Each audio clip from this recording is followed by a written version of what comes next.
तर भावांनो, आजचा व्हिडिओ अहिल्यानगरमधील केडगाव आणि केडगावमधील अमितनगर, आमचे अमितनगरचे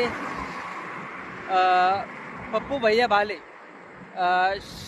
शहर प्रमुख, सॉरी, युवा सेना शहर प्रमुख यांनी आपल्याला खूप प्रोत्साहन दिले होते आणि आमचे मार्गदर्शक अजय भैया साळुंके आणि नितीन भैया कांबळे यांनी खूप आम्हाला मार्गदर्शन व्यवस्थित केले, खूप चांगले मार्गदर्शन केले.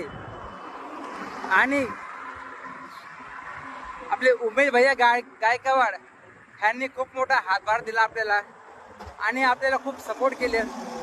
वेळोवेळी यांनी आम्हाला कॉल करत विचारलं, भाऊ तुला काय कमी पडतंय का, तुला कसली गरज आहे का, तू आम्हाला कॉल कर, लागेल तेव्हा काही माग, आम्ही तुझ्यासाठी हजर आहोत.